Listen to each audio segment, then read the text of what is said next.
Hi, I'm Graham, and Darren has seen a film without me. I have. I saw it on DVD. Darren, by the way. He writes the blog. I do. You gonna write a blog on this film? I already have.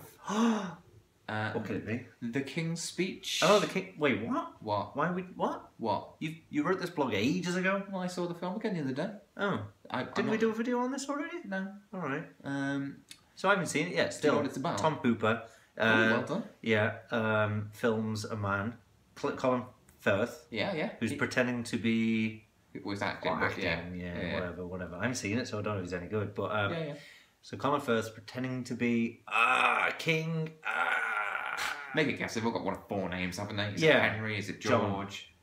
John. King. All right, King. Yeah, it's like George or something like that. It's George VI. Is it George VI? Yeah, or Albert. Of course. Albert, There's a weird bit where they're like fucking superheroes where they're like, what are you going to call yourself when you're king? And you think, well, King Albert, obviously. Yeah, obviously. And he's like, let's call you George. So everyone knows who he is. Yeah. What is he in witness protection? What's your real name? Yeah. So that was Michael... a quote, by the way, from an X-Men film. What did you say?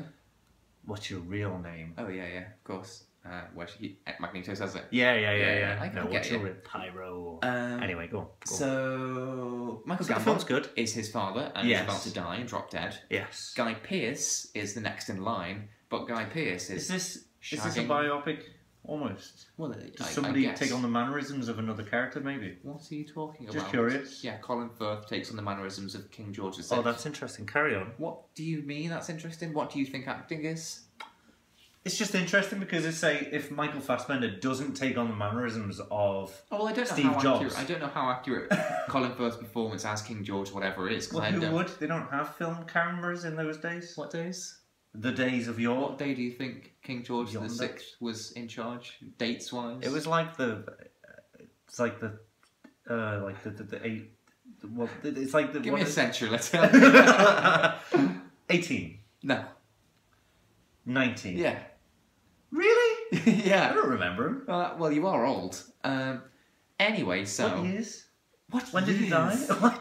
Well, he didn't. He didn't die. Carry on. He's alive now. He's protecting a grail. Anyway, so Gambon's the king.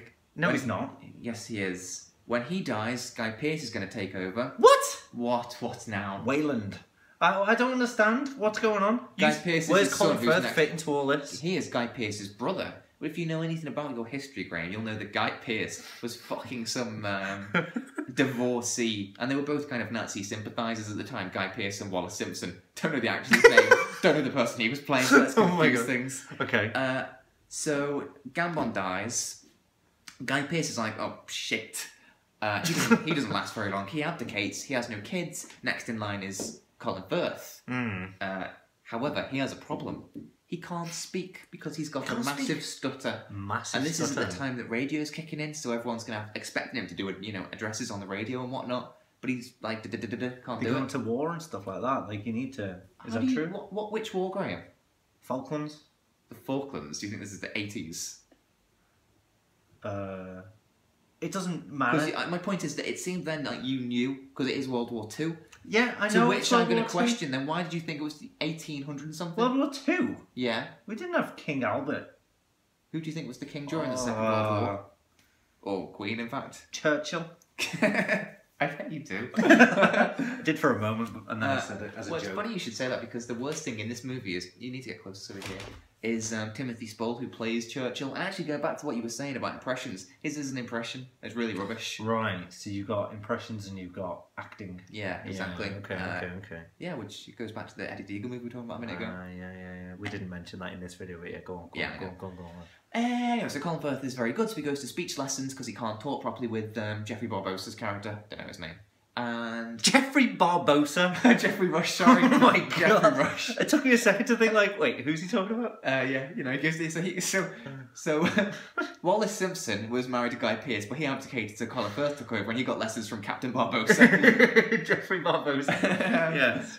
And it's basically like a sort of brokeback bonding experience between Barbossa and Firth. Okay, alright, okay. I've seen a bit where Helena Bonham Carter sits on his back while he's lying on the floor. Sits on his chest, yeah. Sits on his chest. Yeah, because... that's supposed to help somebody talk. It's about breathing and stuff, I suppose. Well, he has quite unconventional, out-the-box type methods. Right. Yeah. All right, Uma Thurman. Carry on. No, that's actually a reference to the Flintstones. He stole that. Tarantino stole that from the Flintstones. Really? Yeah. You serious? Yeah. Of course he stole it. Of course he stole it. Carry on. Carry on. So I mean, people like to talk about this film because it's very well framed. Oh yeah, it's all about the framing. This Very film. well It's all about the framed. framing. Yeah. Yes. It's just stuck in the corner. Yeah, exactly. To emphasise his emotional feelings, and it does do that. Don't get me wrong. It's very good. It's just what everybody talks Yeah, about. you know, it's just I don't sound pretentious, so I'll say it in intentionally pretentious voice. Probably the best framed film I've ever seen. Actually, say pretentious people. That's with no hint of irony. Yeah, they, you know, often you'll notice it's mostly filmed indoors to add to Colin Firth's sense of kind of entrapment and claustrophobia with his condition. Yeah. So yes, it's very good. I like, spoiler alert, this whole thing is building. Pardon? What? Yeah. Colin Firth has to do a speech basically announcing the war, the Second World War. Yeah, the second one. And it's all like, will he be able to do it? Will he not? Will he fuck it up? Will he not? You know, because he's got it's like a 9-minute thing. And the scene is very good. It uses a piece of Beethoven that I'm very fond of because I'm, you know, sort of high class where my pop culture is concerned. Sure. That and probably Bananarama I like. Anything banana, to be fair. I don't actually like bananas. That's the irony. No, I don't care for them. Banana Splits, the show I like. Bananarama, the band, not bananas. But you did like Banana Splits. Were they the monkeys? I like the theme tune. Were they the monkeys? No, the monkeys with the monkeys. No, right. Banana Splits were like the puppet, like people dress. I don't know what the fuck they were. Like, but the theme tune was like na na na na na na na. Was that them? Yeah, that was them. That's Banana Splits. No. I know that song. Yeah, well, you will do. What was I saying? Oh yeah, so it's building up to this World War II announcement war thing. Speech. Yes. King's speech. Well, I only just got there's a double meaning with that title.